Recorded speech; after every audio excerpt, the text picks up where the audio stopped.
حاتم تائی کی بیٹی قیدی ہو کے آئی. جب اس کے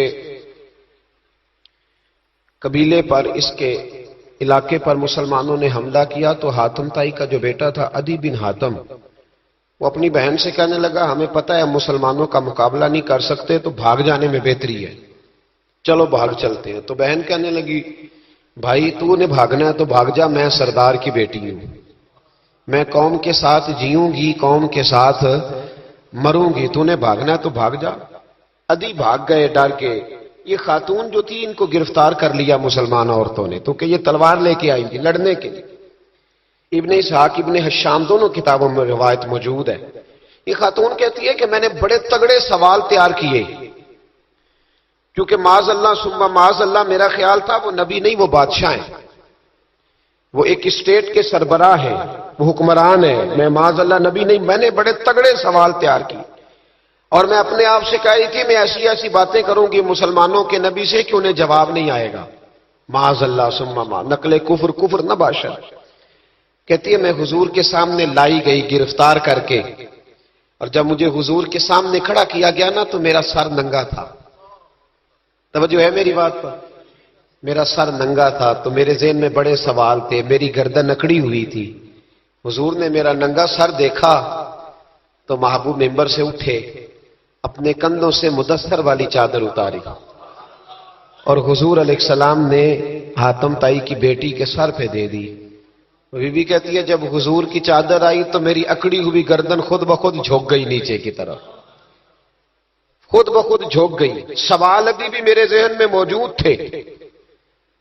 اتنے میں ایک صحابی حضور کی بارگاہ میں آئے اور عرض کرنے لگے یا رسول اللہ صلی اللہ علیہ وسلم یہ کافر کی بیٹی ہے، مشرک نجس ہوتا ہے، تو میں اپنی چادر نہ دے دوں، آپ اپنی لے لے، کافر کی بیٹی ہے.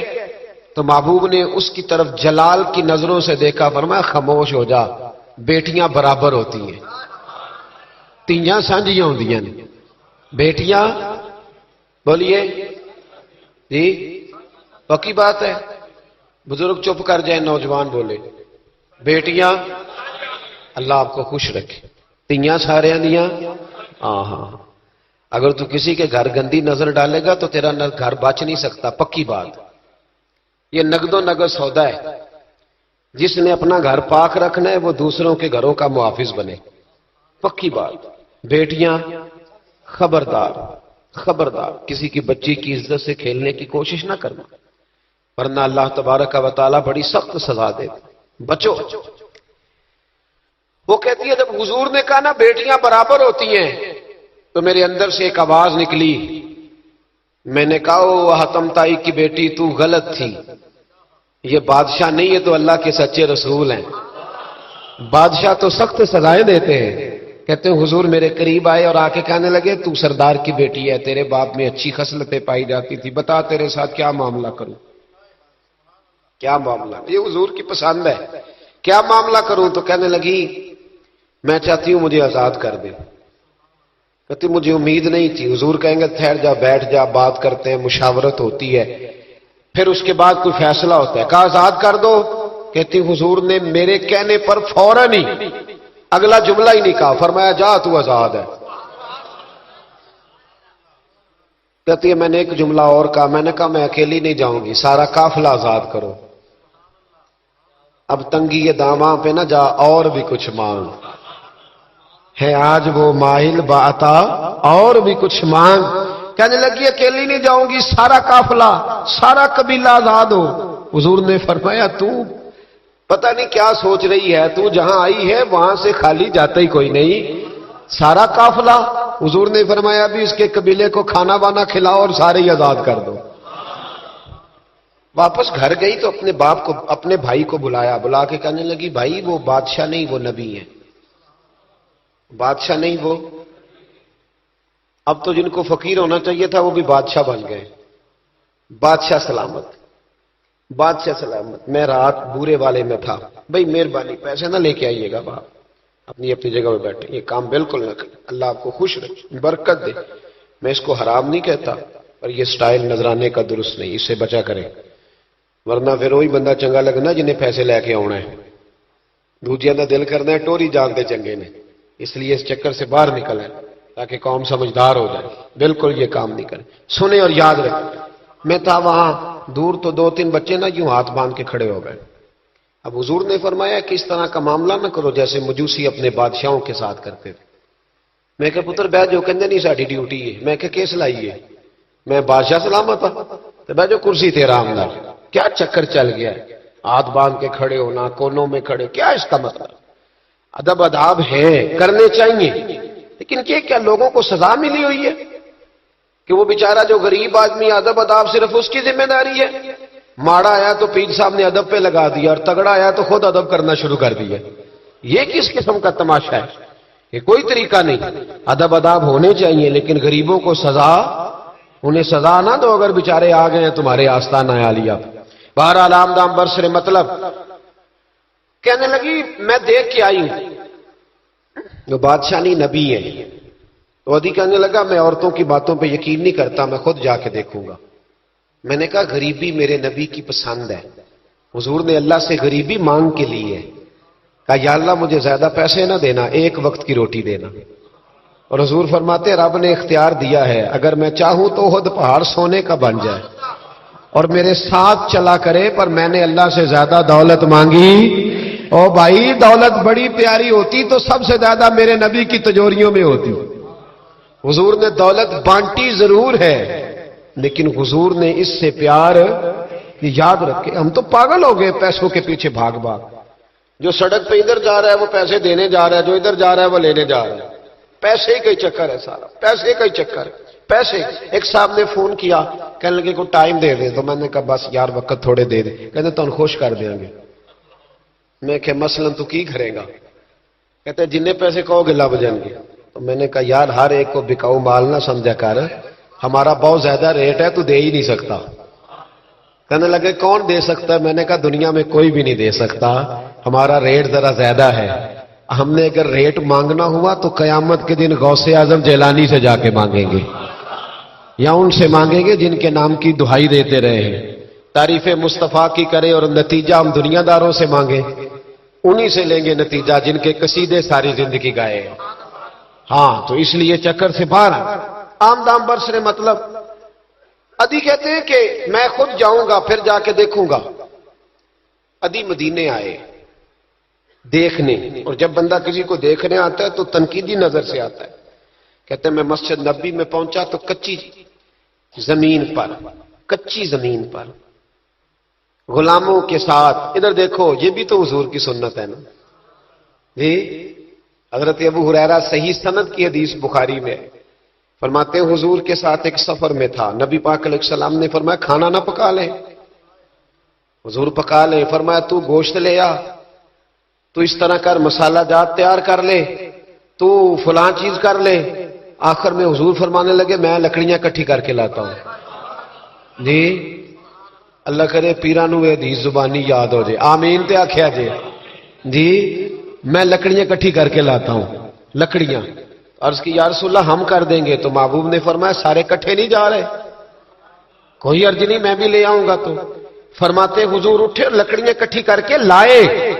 جب مسجد نبوی شریف بن رہی تھی تو جناب ابو ہریرہ فرماتے ہیں میں 3 اینٹیں اٹھا کے لا رہا تھا, اللہ کے رسول 7 اینٹیں اٹھا کے لا رہے تھے. 7 اینٹیں. چودھری صاحب آپ روز آ کے کہہ دیتے ہیں قاری صاحب مسجد دی صفائی نہیں ہوئی. تو نہیں کر سکتا مسجد دی صفائی؟ کیا سمجھتا ہے تو اپنے آپ؟ صدر بننے کا کیا مطلب ہوتا ہے کہ بندہ روب ڈالنے لگے؟ دنیا میں جو سب سے زیادہ عزت والا اور بڑا ہوتا ہے وہ وہی ہوتا ہے جو اللہ کے گھر میں جھاڑو دیا کرتا ہے. کیا لوگوں نے معیار بنا لیا ہے؟ یہ معیار ہے. جو قوم کا بڑا ہوتا ہے وہ قوم کا خادم ہوتا ہے. ادھی کہتے ہیں میں مدینے آیا تو میں نے نبی پاک علیہ السلام کو غلاموں کے ساتھ کچی زمین پہ بیٹھے دیکھا. اور غلام بھی کون؟ ایک طرف حضرت بلال حبشی بیٹھے اور دوسری جانب حضرت عمار بن یاسر بیٹھے. کہتے ہیں حضور بیچ بیٹھے کھانا کھایا جا رہا ہے.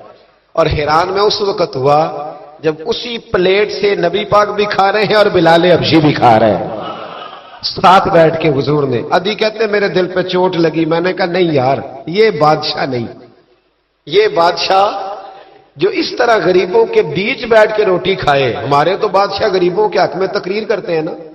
ویسے ان سے پوچھو ان سے پوچھو کہ اس گاؤں سے ڈنگے کا کرایہ کتنا ہے، اور پھر ڈنگے سے لالے موسے کا کتنا ہے، ان کو کوئی پتہ نہیں۔ ان چودھریوں کو بچوں کو کھڑے کر کے پوچھو کبھی چنے کی دال کا بھاؤ کیا ہے، کدی آندھی ہو تو پتا ہوگا نا، ان کو کیا پتا، ان کے گھر میں تو آ جاتی، اللہ جانے کہاں سے آتی ہے، ہم بدگمانی نہیں کرتے۔ لیکن حضور ایک پلیٹ میں کھانا کھا رہے، ادھی کہتا میں سمجھ گیا یہ بادشاہ نہیں۔ پھر میرے دل میں شیطان نے وسوسہ ڈالا، میں نے کہا مسجد کچیا ہو سکتا ہے، مکان بڑا پکا ہو، بنگلہ بڑا عالی شان ہو۔ حضور کی عادت مبارکہ تھی جب کوئی مہمان آتا تھا تو یا مسجد میں اصحاب صفہ کے ساتھ رکھتے تھے یا کسی صحابی کو دے دیتے تھے، وہ اپنے گھر لے جاتے تھے۔ ادھی کہتے ہیں میں نے جب سلام کلام کیا نا، دل میں خیال تھا کہ گھر بڑا عالی شان ہوگا، تو محبوب فرمانے لگے میرے دل میں خیال ہے، دیکھیے میرے نبی کو اللہ نے کتنا علم غیب عطا فرمایا ہے۔ کہتے ہیں میرے دل میں خیال ہے، مصطفیٰ کریم فرمانے لگے یار تو یہاں نہ بیٹھ، چل میں تجھے گھر لے چلتا ہوں۔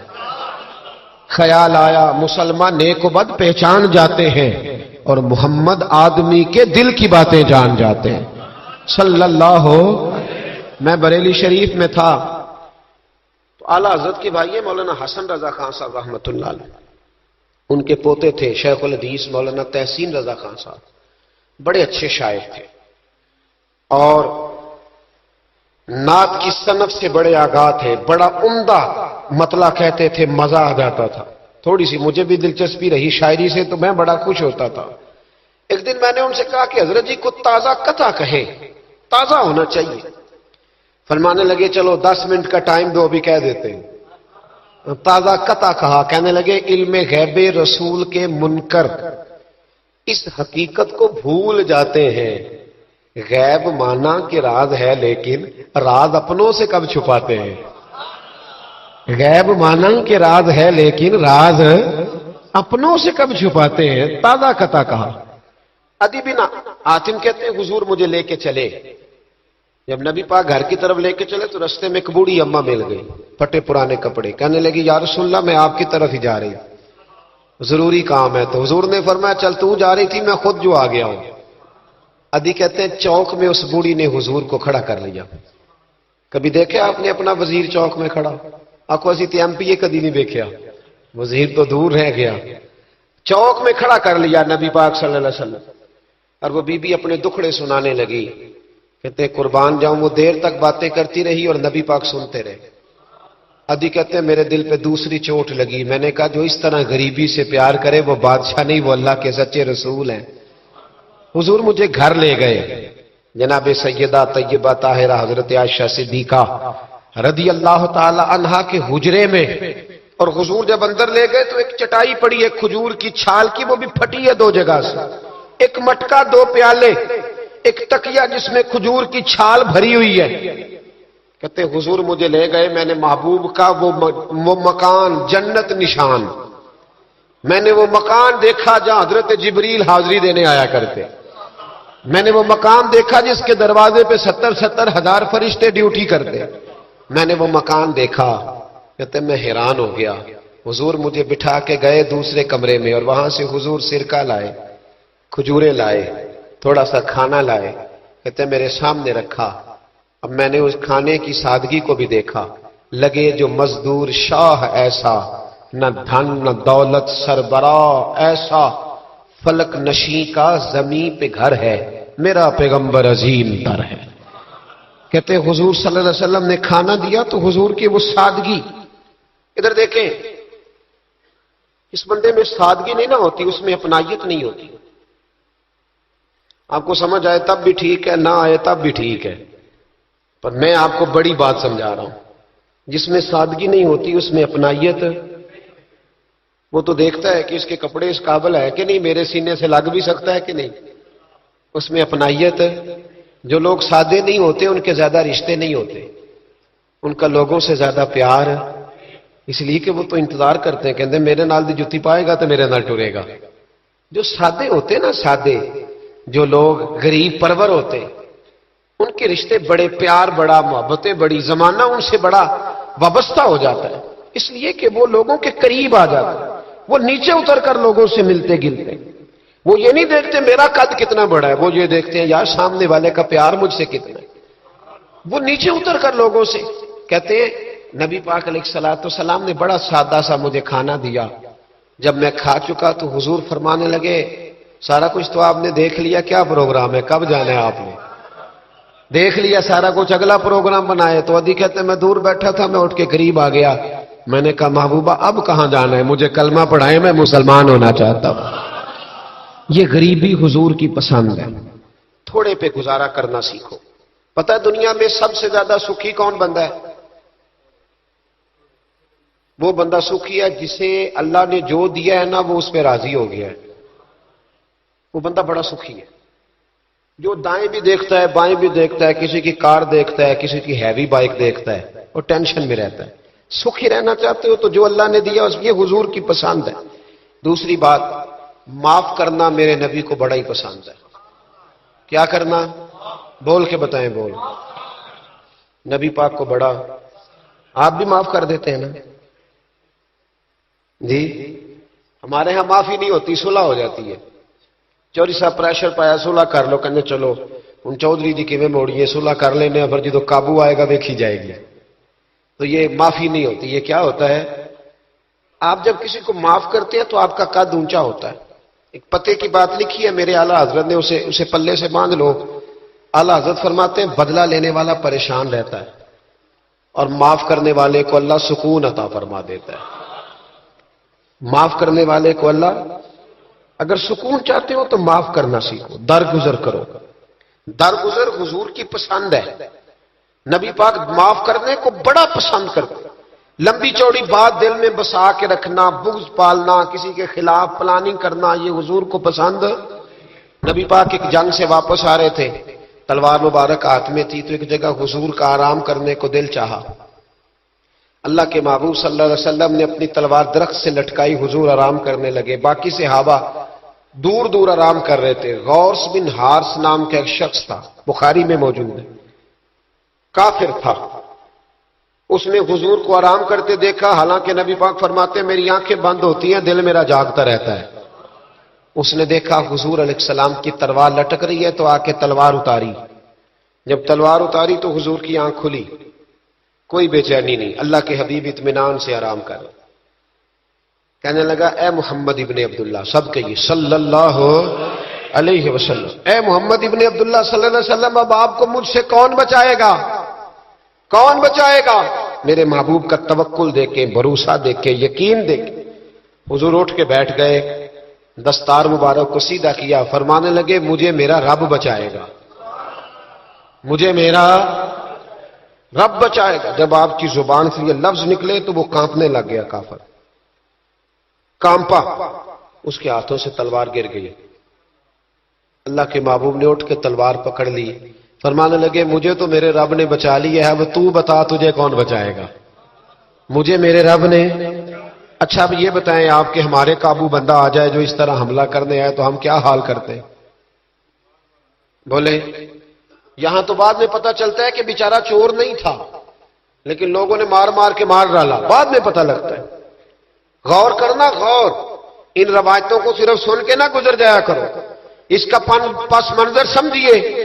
بندہ قتل کرنے آیا ہے, اب اس کی تلوار قابو آئی. حضور نے فرمایا تیرے ساتھ کیا کروں, مجھے تو اللہ نے بچا لیا. اس نے گردن جھکائی. مطلب یہ تھا کہ جو دل کرے کرے. تو محبوب علیہ السلام مسکرائے, فرمانے لگے جا میں نے تجھے معاف کیا. چلو ان جی دعا کر لو, اسی چھوٹے بھرا نو ہی معاف کرنا سکھ جائیے. چلو کوئی ساس سورا نو ہی معافی دے چڑے, کوئی نو ہی ساس سورے نو معاف کر چڑے, کہیں تو معافی ملے, کہیں تو جان چھوٹ جائے. کوئی کسی کو معاف کرے, خامد بیوی کو کر دے. چلو بیوی شاید بھی بڑی دکھی ہیں, اب تو ہر بیوی دکھی ہے, اللہ ماشاءاللہ, وہی کہیں معافی دے دے. خدا را معاف کرنا سیکھو. اتنا بغض اندر بھرا ہے, سالوں بیت گئے, رشتہ دار ایک دوسرے سے مل نہیں رہے, معافی نہیں دے رہے. فرمایا جا تجھے معاف کیا. وہ شخص جانے لگا تو اگلے لفظ قاضی ایاز مالکی نے شفا شریف میں لکھے. جب جانے لگا تو حضور نے آواز دی, واپس آیا. محبوب فرمانے لگے یار تو اتنی دور سے چل کے آیا ہے, میرا طریقہ نہیں مہمان کو خالی بھیجنے کا, لیکن اب یہاں سفر میں میں تجھے کیا دوں, تو اس طرح کر, یہ تلوار میری تحفے میں لے جا, کر کے دکھا نا تو بھی ایسے. تو حضور کی غلامی کا دعویٰ نہیں کرتا, یہاں تو پوری پوری ملت کا نقصان ہو گیا، پر دیندار کہلانے والوں نے ایک دوسرے کو معاف نہیں کیا۔ یہاں تو نظریے اور جماعتیں داؤں پہ لگ گئی، لیکن دیندار کہلانے والے ایک دوسرے کو معاف نہ کر سکے۔ اللہ جانے وہ کیا ایسی باتیں تھی جو رہ گئی سینوں میں، بستیاں اجڑ گئی پر ہم معاف نہ کر سکے، چند باتیں نہ دلوں سے نکال پائے، ایک نظریے کے لوگ ایک جگہ اکٹھے بیٹھنے کے قابل نہ رہے، جا تلوار لے جا۔ وہ شخص کہتا ہے 2 منٹ میں تلوار لے کے آگے بڑھا، پر میرے اندر سے آواز آئی، اور یار جس کا اتنا بڑا حوصلہ ہو، جو اتنا معاف کرنا جانے، وہ بھی کبھی جھوٹا ہو سکتا ہے؟ تو میں تلوار لے کے قتل کرنے آیا تھا، تحفہ لے کے جا رہا تھا، واپس آیا، میں نے کہا محبوبہ ساری دنیا جھوٹ بولتی ہے، جو معاف کرنے کی ادا تیری ہے وہ بتاتی ہے کہ تو اللہ کا سچا رسول ہے۔ کلمہ پڑھ گئے وہ شخص، معافی نہیں کرتے، درگزر والا کھاتا ہی کوئی نہیں۔ ایک صاحب کہنے لگے جی باقی تو ساری باتیں اچھی ہیں، فلاں مولوی صاحب کی ایک عادت نہیں مجھے پسند، تو میں کہا چل ایک دی معافی بھی دے چھڑی دیے، ایک نہ پسند ہوئے تو ایک دی، لیکن تو 99 نہیں ویکھیاں، تو ایک ویکھ لی جڑی نا پسند سی، ایک دی تو چلو معافی ملنی چاہیے، انسان ہے۔ ویسے میرا تو خیال ہے کہ کوئی بندہ 55% ٹھیک ہو تو اس کی تعریف کرنی چاہیے۔ جی میں آپ کو صحیح بات بولوں، کتنے فیصد ہے بول کے بتائیں، اسی کتنے فیصد صحیح ہے؟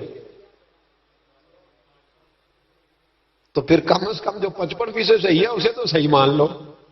اپنا اگر حال 5% ہے تو جو 55% ٹھیک ہے اسے تو صحیح مان لو۔ چلو چھوڑو 45% بھی اگر غلط ہے تو پھر بھی زیادہ پرسنٹ تو ٹھیک ہی ہے نا، معاف کریں۔ حبار بن اسود، اس نے حضور کی بیٹی کو شہید کیا تھا۔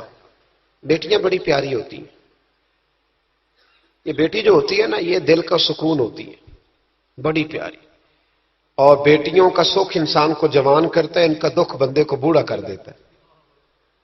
حبار بن اسود نے نبی پاک کی بڑی شہزادی، حضور کی 4 بیٹیوں نے دین کے لیے بڑی قربانیاں دی۔ ہمارا تو پراپوگنڈا ہے نا، جدھر دنیا چل گئی بہرحال اس میں کوئی شک نہیں کہ عظمت زیادہ سیدہ فاطمہ کی ہے، پیار زیادہ حضرت فاطمہ سے کیا گیا ہے، لیکن حضور کی بیٹیاں کتنی ہیں بولے؟ ہمارے ہاں بس وہ نقیب بھی کہتا ہے اور میں پڑھن لگا حضرت فاطمہ دی منقبت، تو میں کہ پہلیاں تیناں بھی پڑھ ہاں پہلا، میں مولا علی کی منقبت پڑھنے لگا ہوں۔ حضرت علی کا بغض کفر ہے، نفاق ہے، ان کا پیار ایمان ہے، پر باقی 3 کی بھی شان بیان کرنا وہ کوئی نہیں تو انہوں دی کسے نوں بھی، ادھر کیوں نہیں جاتے؟ بیان ہو کس زبان سے مرتبہ صدیق اکبر کا، کہ محبوب خدا محبوب ہے صدیق اکبر کا، لٹایا راہ حق میں گھر کئی بار اس محبت سے، کہ لٹ لٹ کر حسن گھر بن گیا صدیق اکبر کا۔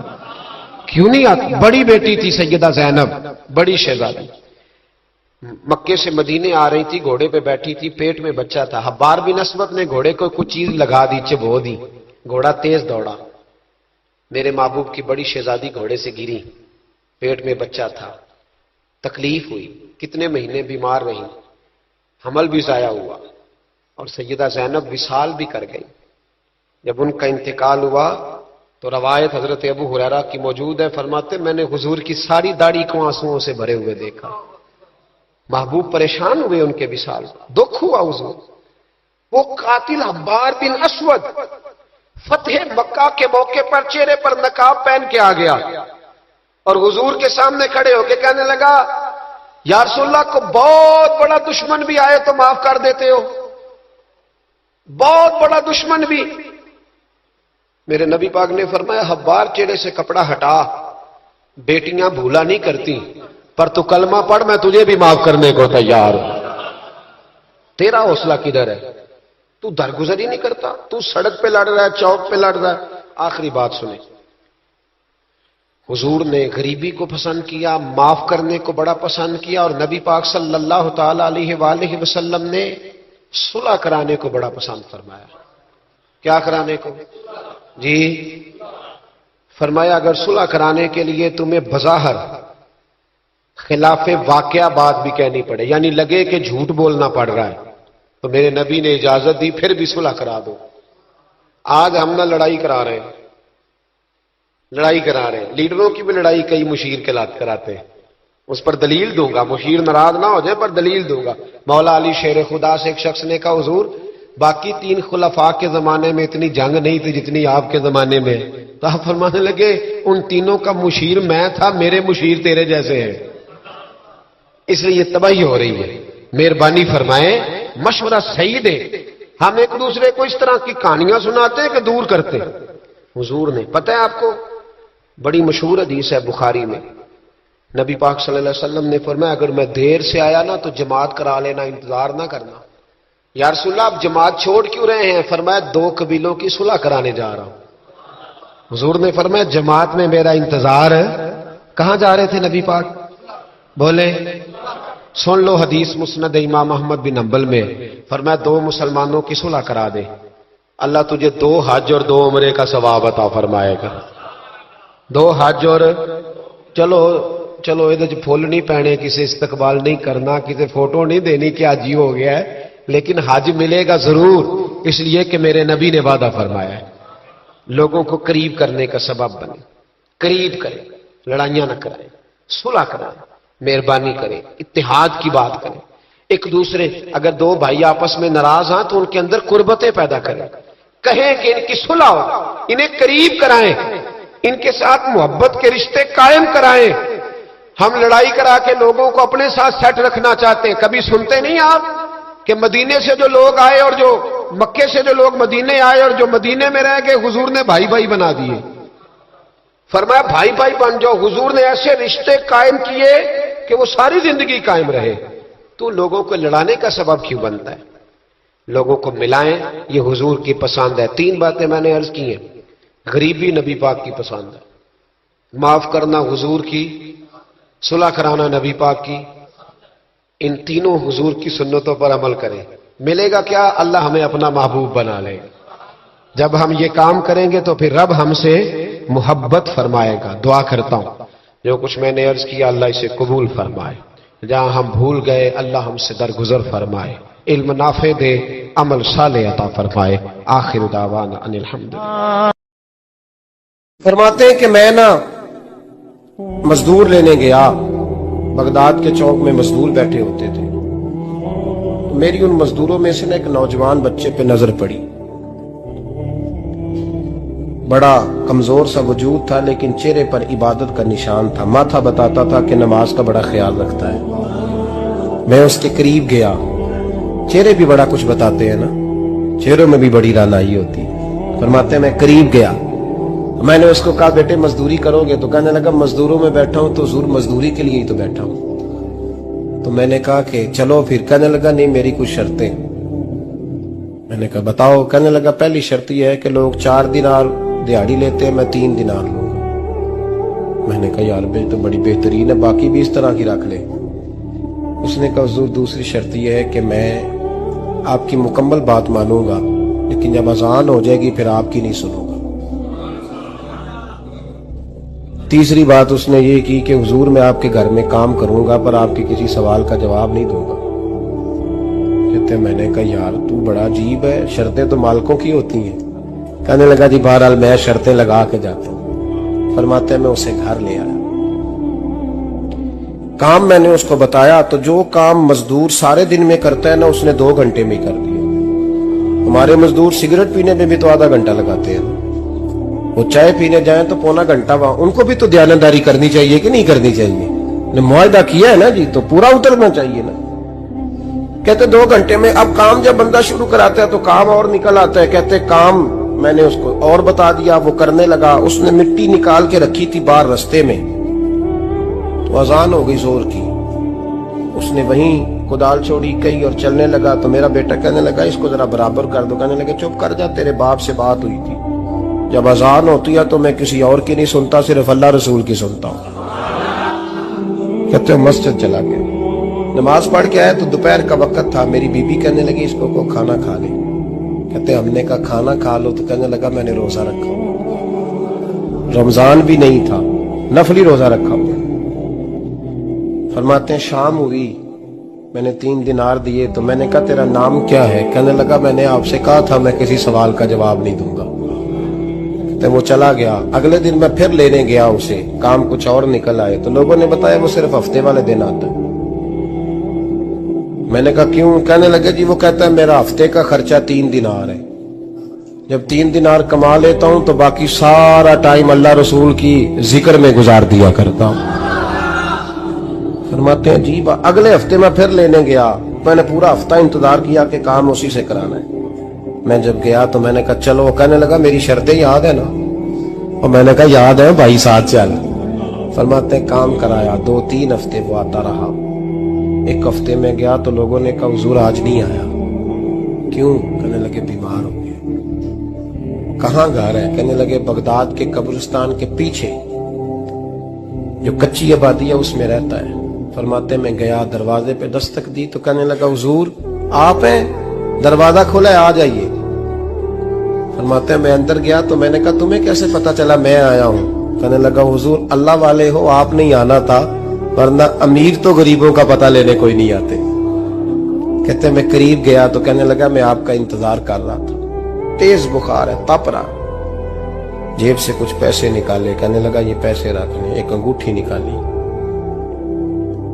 کہنے لگا حضور آج رات کو میرا انتقال ہو جائے گا، ان پیسوں کا کفن خرید کے صبح جنازہ پڑھ کے مجھے دفن کر دینا، اور جب دفن کرو تو یہ انگوٹھی لے کے عصر کے بعد ہارون رشید کے پاس جانا، آپ اسے کہنا میں نے ملنا ہے پر وہ آپ کو ٹائم نہیں دے گا، آپ اس کو آواز دیجئے گا کہ تیری ایک امانت ہے میرے پاس، پھر وہ آپ سے ملے گا تو انگوٹھی دے دیں، پھر آپ میری طرف سے فارغ ہیں۔ حضرت فرمانے لگے تیرا نام؟ اور کہنے لگا حضور وقت تھوڑا ہے، آج رات میں نے جانا ہے، بڑی لمبی معافی مانگنی ہے رب کریم سے، اگر مناسب سمجھے تو مجھے اپنے رب سے تنہائی کر دیں۔ فرماتے ہیں میں آ گیا پر اس کی باتوں نے مجھے ساری رات سونے نہیں دیا۔ فرماتے ہیں صبح بڑی مشکل سے سورج نکلا، میں گیا دروازے پہ ہاتھ رکھا تو دروازہ کھلا ہوا تھا، اندر داخل ہوا تو خوشبوئیں میرا استقبال کر رہی تھی، جب چہرے سے کپڑا ہٹایا تو اس کا تو انتقال ہو چکا، انتقال ہو چکا، ایسے جیسے کسی کا دیدار کر کے سویا۔ کہتے میں تو 2 آدمی لے گیا تھا جنازے پہ، پر پتہ نہیں دنیا کدھر کدھر سے آئی، کہاں کہاں سے، اکھاں جدوں میٹیاں زمانہ مینوں روے گا، اپنا تے اپنا بیگانہ مینوں روے گا۔ فرماتے ہیں میں تو 2 بندے لے گیا تھا پر پتہ نہیں مخلوق کہاں کہاں سے آئی، جنازہ پڑا، دفن کیا۔ ہارون رشید کے پاس میں عصر کے بعد گیا، میں نے بلانا چاہا پر بادشاہ تھا، میری طرف دیکھا ہی نہیں۔ میں نے اس کو کہا تیری ایک امانت میرے پاس ہے۔ فرماتے ہیں وہ مجھے کونے پہ لے گیا، کیا بات ہے؟ کمرے میں بلایا، میں نے انگوٹھی دی، ہارون رشید تو چیخے مارنے لگا، کہنے لگا انگوٹھی والا کہاں ہے؟ میں نے کہا وہ تو انتقال کر گیا۔ کہنے لگا مجھے قبر پہ لے چل۔ کہتے میں قبر پہ لایا تو وہ لیٹ گیا، تڑپ کے رونے لگا۔ میں نے کہا میرا کلیجہ پھٹ جائے گا، نہ اس نے کچھ بتایا نہ تو نے بتایا، یہ کون تھا؟ ہارون رشید کہنے لگا یہ میرا بیٹا تھا۔ میں نے کہا تیرا بیٹا اور مزدور؟ کہنے لگا حضور یہ حضرت داؤد تائی کے پاس بیٹھا کرتا تھا، ان کا مرید تھا، مجھے روز کہتا تھا ابا تو نے بڑی دنیا اکٹھی کر لی ہے، مرتے وقت تجھ سے ٹانگیں سمیٹی نہیں جائیں گی، اتنا حساب نہیں تو دے سکے گا۔ میں اس کو سمجھا دیتا، اس کی اماں سمجھا دیتی، یہ روز ہمیں کہتا چھوڑ دو آ جاؤ اللہ رسول کی بارگاہ میں جھک جائیں، ہم سمجھ۔ ایک دن یہ چلا گیا، کہنے لگا پھر تمہارا رستہ اور ہے اور میرا رستہ اور ہے۔ یہ سونے کی انگوٹھی غلطی سے اس کے پاس رہ گئی، غلطی سے ہیرے کی انگوٹھی چلی گئی۔ کہنے لگا دیکھو میرے بیٹے نے آج وہ بھی واپس کر دی ہے۔ پھر تڑپ کے کہنے لگا ہارون رشید تھا تو یہ میرا بیٹا پر میرا مرشد نکلا، میرا پیر نکلا۔ بھائی زندگی تو بڑی تھوڑی ہے نا۔ بابا صاحب نے کہا تھا اٹھ فریدہ ستیا، اور داڑھی آ گیا پور، اگا نیڑے آ گیا، پچھا رہ گیا دور۔ اٹھ فریدہ ستیا خلقت ویکھن جا، متے کوئی مل جائی بخشیا تے تم ہی بخشیا جا۔ اٹھ فریدہ ستیا جھاڑو دے مسیت، تو ستے رب جاگدا تیری ڈاڈے نال پریت۔ میرا رب ہمیں بھی اپنی بارگاہ میں قبول فرما۔